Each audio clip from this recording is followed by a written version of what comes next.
I'm George, W1LSB from Sudbury, Massachusetts, a little suburb of Boston, about 20 miles to the west.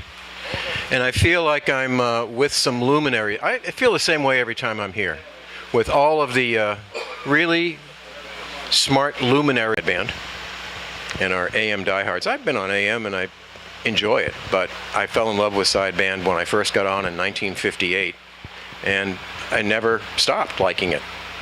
So part of my history, the people that did it, the companies that did it, how it all came about. Funny you should pick that photo. There's Wes, and I think Nick more than adequately described that. This was field day number 1, and there's Wes. This is when you had the tent out there at the controls, driving the, it was a 100 or a 200V? 200V and the 600L and the scope and a little 2A or 2B receiver. That was the first time I'd had a chance to shake hands with Wes and talk to him a little bit. One of the interesting things, we had a little question and answer period during some of the presentations.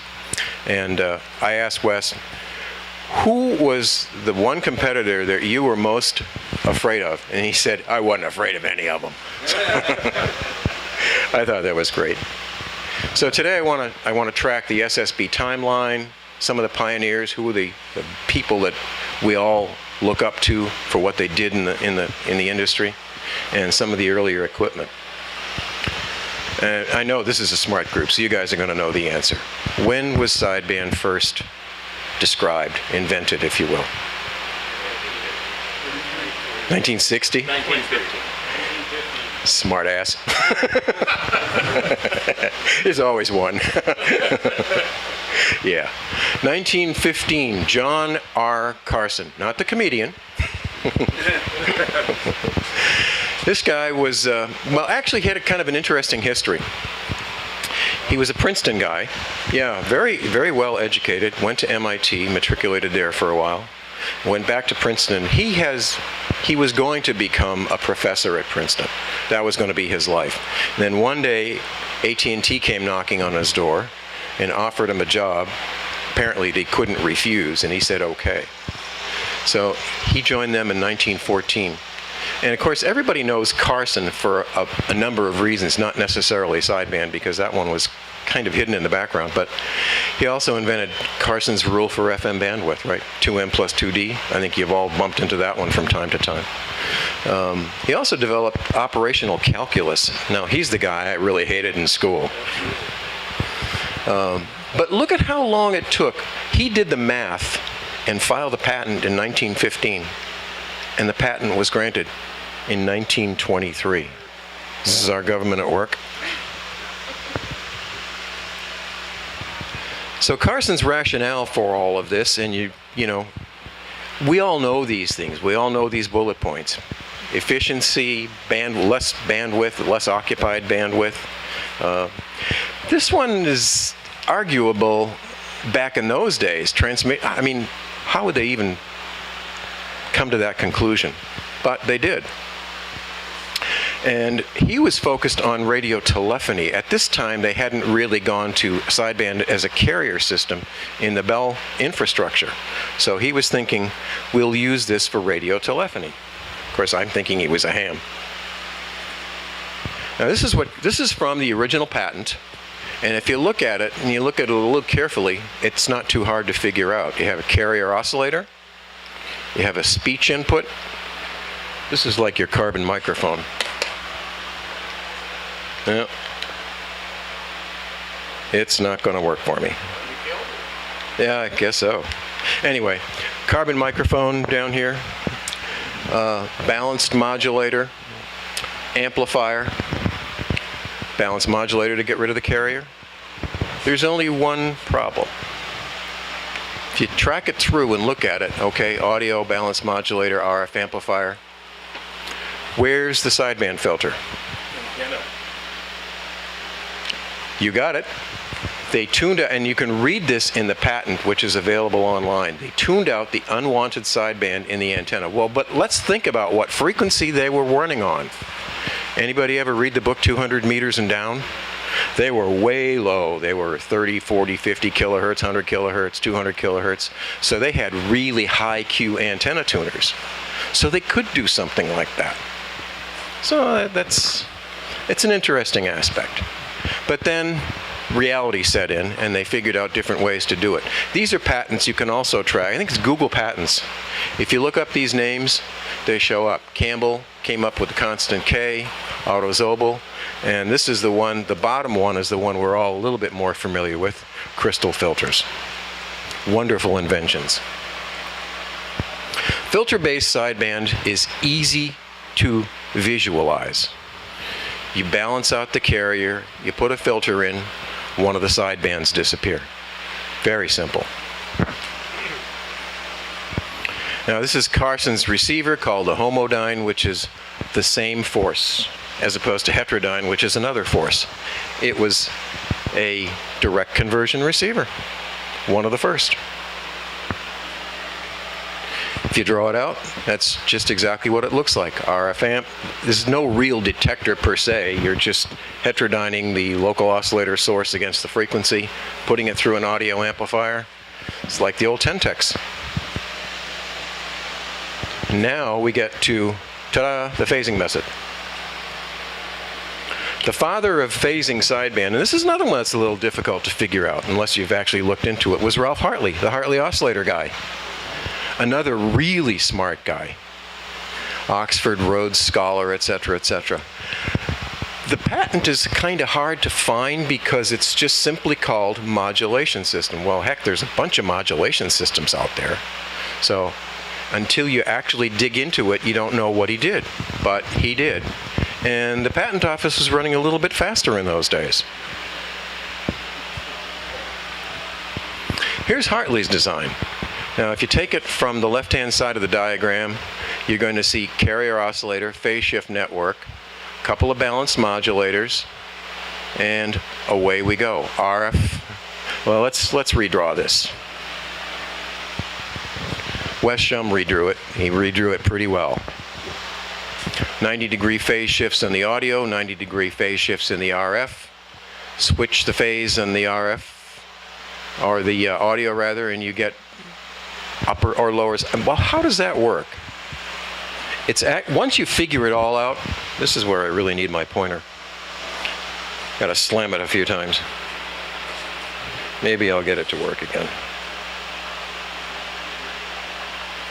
Well, maybe not. We have a pointer over here. Who's got one? Sorry. Yeah, there, Bob. Well, I can describe it anyway.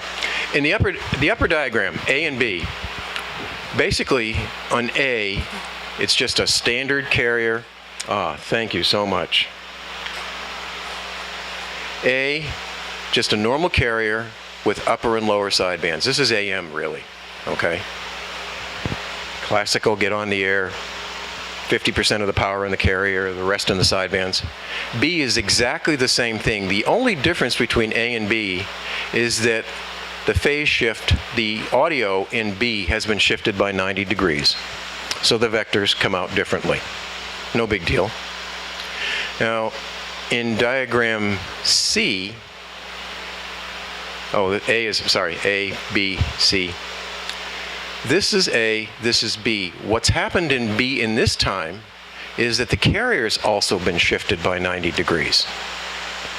So when you put those together in the output network, the resultant is right here. So A, B, put them together. Let's say this is the upper sideband. Those add.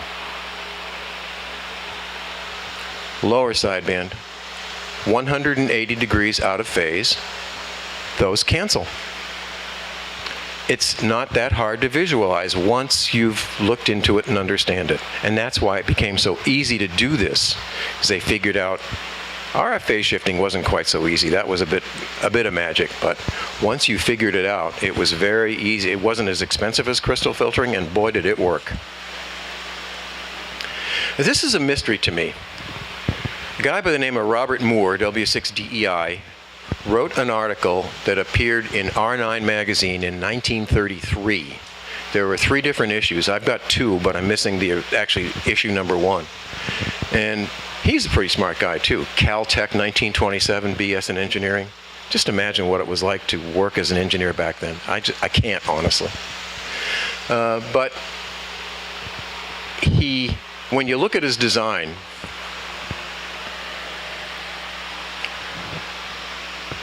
you know right away this guy wasn't just the average ham. So here you have a filter, audio filter. Start off with a carrier at 10 kilohertz. Multiply it up. Actually, he's mixing. These are called, he calls these in the article balanced modulators, but they're actually mixers.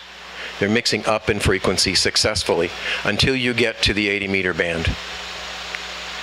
But overall, this was a brilliant piece of work. What kind of receivers did you have in 1933? A Comet Pro? HRO hadn't been invented yet. It was probably on the drawing boards, but it hadn't come out. It's just incredible that he was able to do this. But when you start digging into it, you realize this guy worked for the Bell system. So he was playing around with carrier networks, and he thought, wow, I can do this stuff on the air. And he wrote the article. I guess there were a few experimental systems that were put together, guys that were good ham builders, etc. And they did it, but it was too soon. He was way ahead of his time. So from that point to about 1947, not too much happened. Lamb, who was the technical editor for QST, did an article in 35. It was just a background thing. I don't think he really got it, per se. A guy by the name of J.L.A. McLaughlin, James McLaughlin, started putting a series of articles in QST. About maybe 2 or 3 of them showed up, but this was his first one.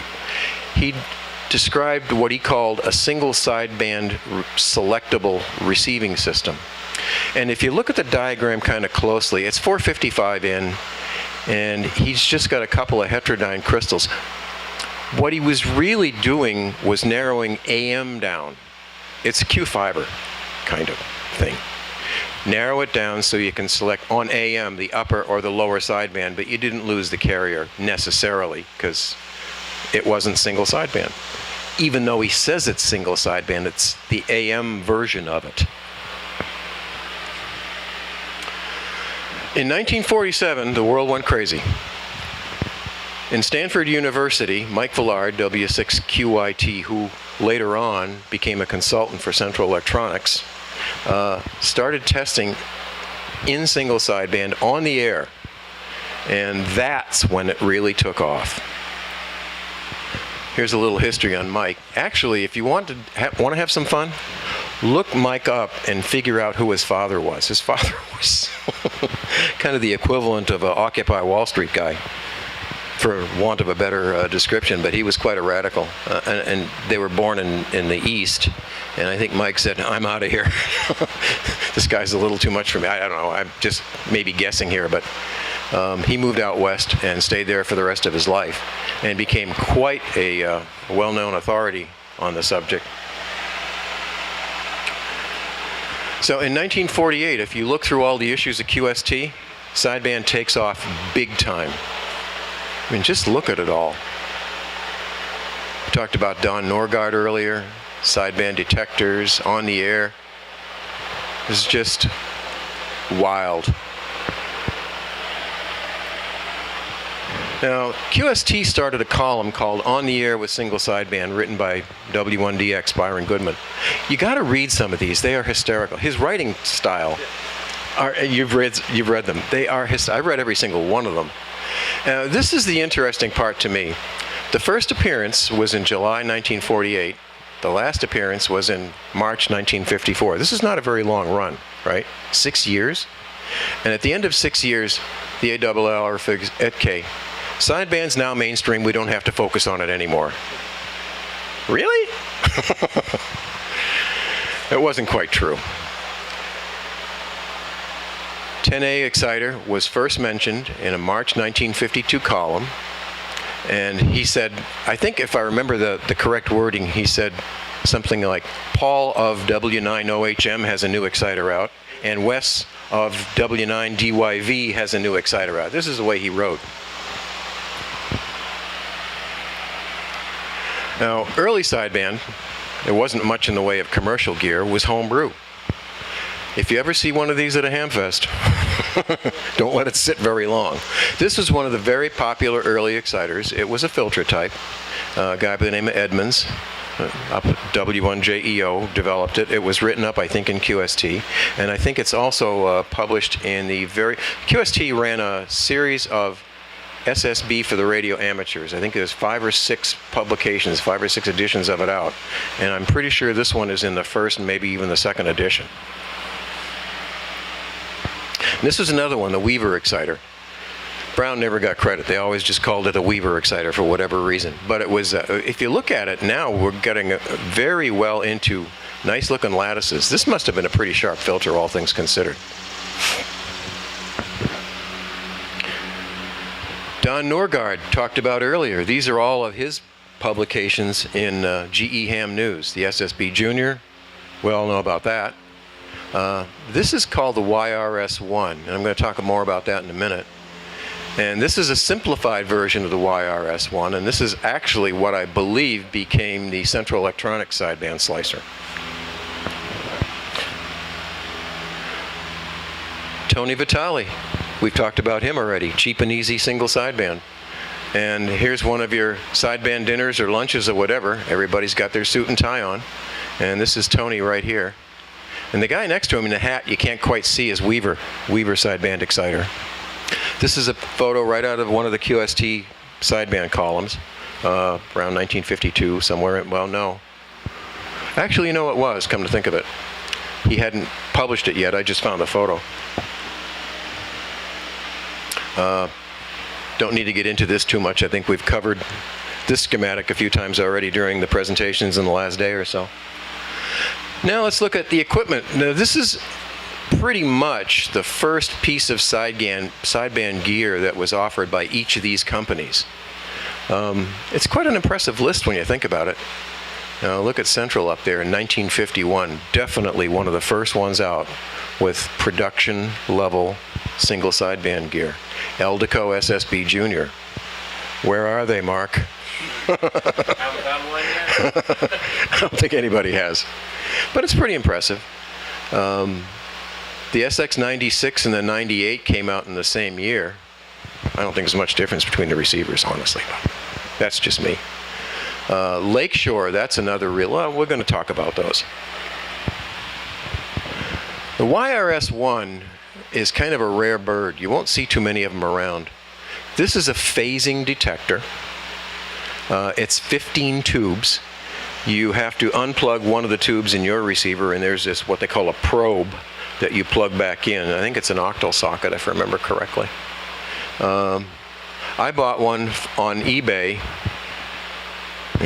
6 years ago, something like that.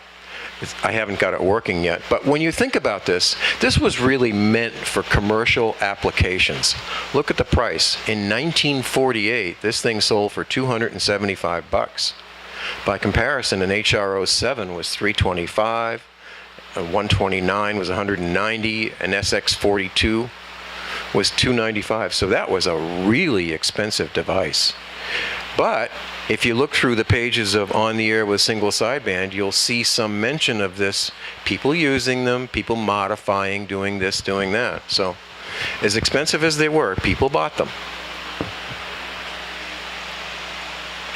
The Millen sideband detector. It's kind of a misnomer. This is pretty much a copy of the McLaughlin circuit that we talked about earlier. And I was lucky enough to find this one just walking down one of the rows at Dayton one year.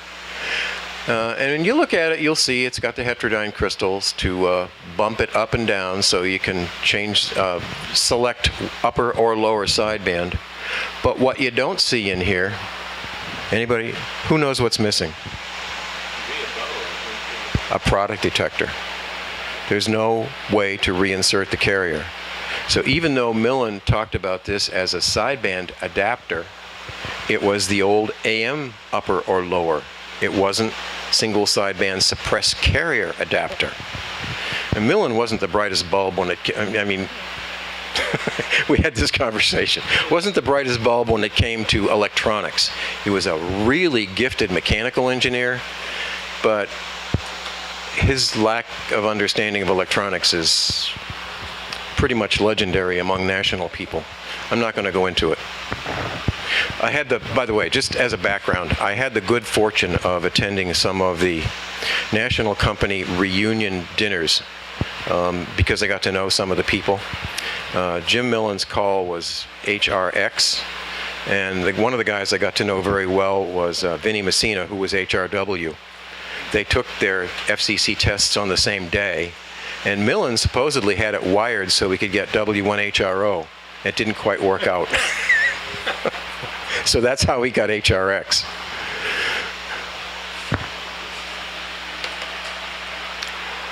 Well, we all have talked about these for the last day or so, some of the first CE products,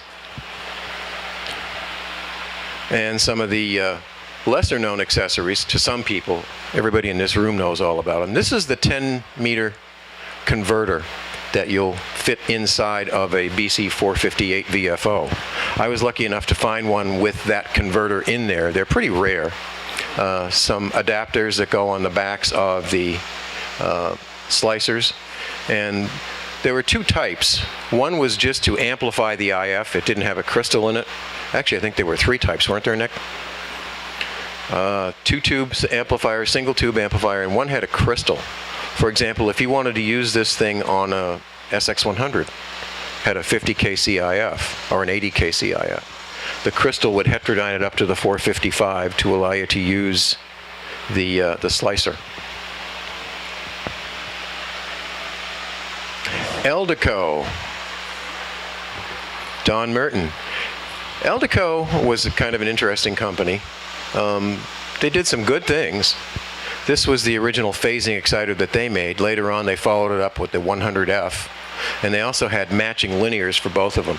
I'm not saying that all of these photos are all of the products that came out, but they were some of the first ones that came out to support sideband. And this is that Eldeco version of the SSB Junior that Mark sadly can't find anywhere. Elenco or Elenco.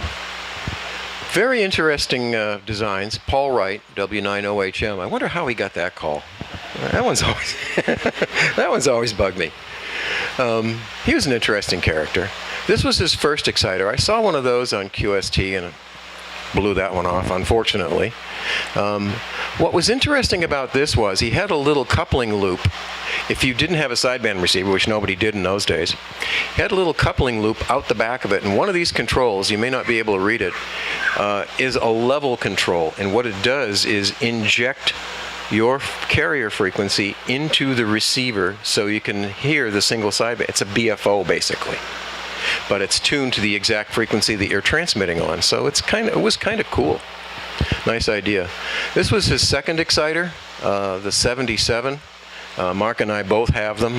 We haven't gotten either one of them running yet. I'm told there's only about 6 of those that actually showed up anywhere. So I think we were kind of lucky in finding them. And Mark found, lucky bugger, found this one recently. I have seen, though, it's a mobile, actually. It was meant to be a mobile radio. And not many of those around either. There's what the 77 looks like inside. The interesting part about the 77, and I can't remember if the 75 does the same thing, but there's no balanced modulator. Yeah, okay. Wright's claim was that his filters were sharp enough that they got rid of the carrier more than adequately. Balanced modulator not needed. Really? We'll prove. The crystal to notch out the carrier at the back end of the filter. Yeah, right. We'll prove that someday. BMW, everybody knows about BMW. In fact, there was one here recently. One of the most interesting and rare products that they came up with, these things show up, the 51SBs, and I actually connected one of these up for a friend of mine once, and when I realized that you had to rebias this thing for Class AB linear, I thought, wow, you're never going to get on AM again, because you have to go in and rebias it every time, from Class C to Class AB. This was a very interesting detector that they put together. and it was a down converter to what, 50 kilohertz? I can't remember, but it was a phasing detector too, I believe. I'm trying to draw this out of memory. It's been a while since I looked at the schematic, but it was pretty unique. It was actually more like the TMC detector, pretty much. Yeah. You could use it on some of the 500 kilohertz IF. Right. You could tune it. You don't see many of those around. Hallicrafters, I think we've talked about those quite a bit. You don't see many of these around. That was a filter rig, phasing rig, one of the best ones ever, actually. A lot of people love those things. National. It's kind of a hidden fact. National, even in the first receiver, the NC300, there was a product detector in there, even though they didn't talk about it. They just called it a linear detector. It was a single tube detector. It worked rather well. It wasn't perfect. The 75A4 came out almost within a month or two maybe a month or two earlier, and it was just so much better. Ed Harrington, the guy that designed this receiver, became a personal friend. I got to know him over the years, and he was the one that invited me to the national reunions, actually, where I met so many interesting people. But Ed was the electrical design guy, and I cannot remember the call of the mechanical design guy, but at one of the reunions, they were both sitting at the same table, and Joe Virus came up and got photos of both of them, and it was published in a CQ article, I want to say about 10 years ago, something like that. Since then, the dinners have stopped because most of the people have become silent keys, sadly, but it was fun while we were able to do it. And this National didn't get too much into a sideband. They followed this up with the 303, which is a really good radio. I've had one 303 and a couple different 300s, and I'll take the 303 anytime. In fact, I think it's better than any one of these other ones. We've talked about the HRO 500, and nice to look at. Faust Gonset. This was a phasing rig, but he did a little trick in there. He put a notch filter in after the phasing unit to further reduce the carrier, just in case things got out of whack a little bit. It was kind of clever, his matching amplifier. This was, we talked about, I think Mark and I talked about this the other day. This was a linear amplifier that looked a lot like the P&H, except they used 807s in it, and I don't know how they got away with it, and it ran all the way up to 10 meters. I have one. Actually, this is the one that I have. I'm missing the cabinet, and somebody changed the input circuitry from the tuned over to an untuned input, and I'd like to restore it back to its original, but I need some photographs to be able to do it. I've got the circuitry. It's a big, I think it's Same size as the GSB 100? No, actually, well, the cabinet might be the big size, but the panel size is, I think it's 8 3/4. I think it's a 4RU. I cannot remember. It's pretty deep. I believe it's the same as the 77, same panel size as the L & Co. Lakeshore Industries, you saw a few of those around. This is the really rare bird. You don't see too many of those guys. Another phasing company. Don't know much about them. Does anybody have any real history on them? As much? Wisconsin. Yeah. My wife is from Wisconsin, but she doesn't know anything about sideband, so didn't help. P&H. I wonder where the P&H came from. Peck and Hoover.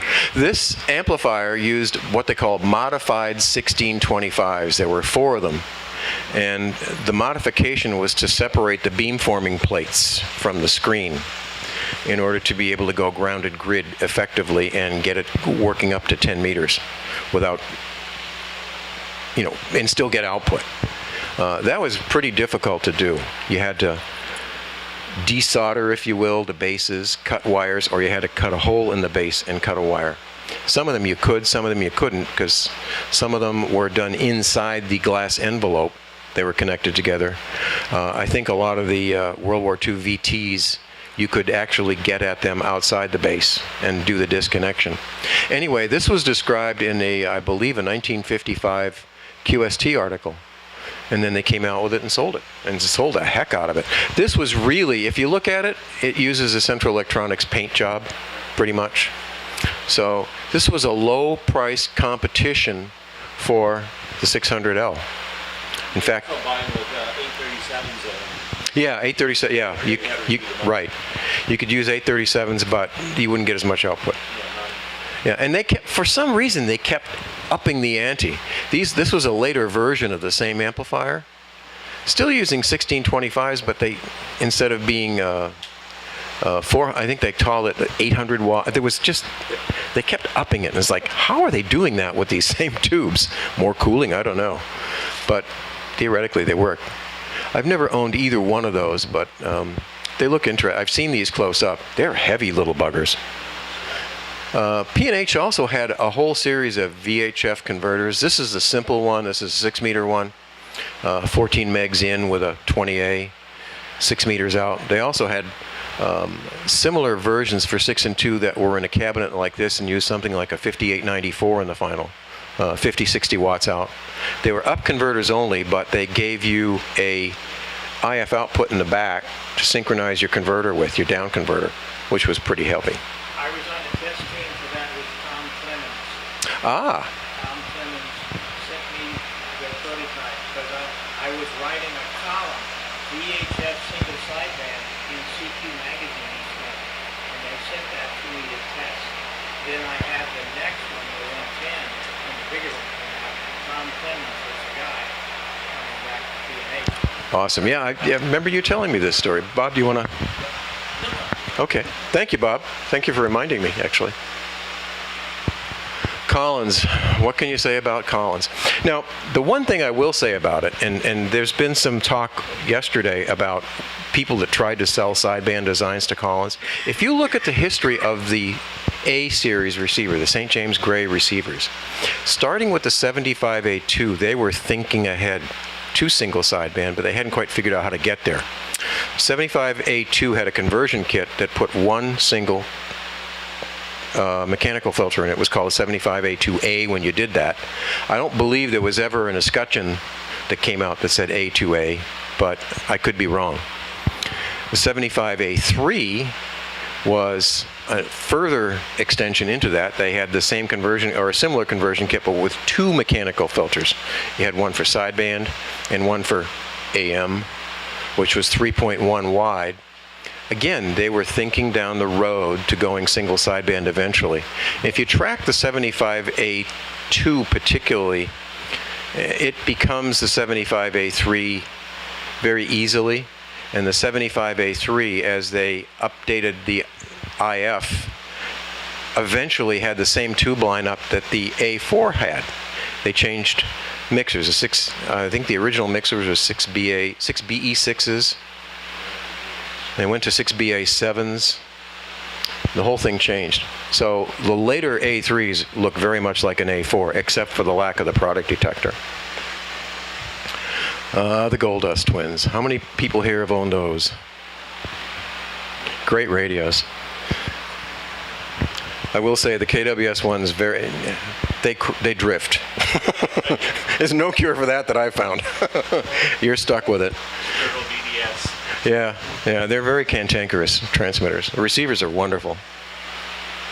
I think this was talked about. We don't need to go into a lot of detail, but just to rough it out, SAC was having a lot of problems with air-to-ground communications, particularly with long distances, and they got into a situation where they wanted to try something out. So they put out a couple of contracts. Megawatt transmitters on the ground? Yeah, sure, okay. Butch Griswold, I think this is Butch here, was a good friend of Art Collins. I found on eBay one day a catalog, a WRL catalog that I bought.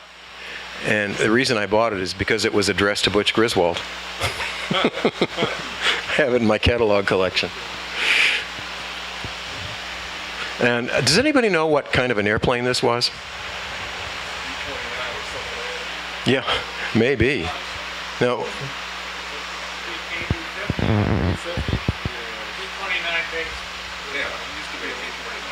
Okay. It was interesting because it was one of the ones what they did is well, in fact, we'll take a look at the photograph here. This is what the inside looked like.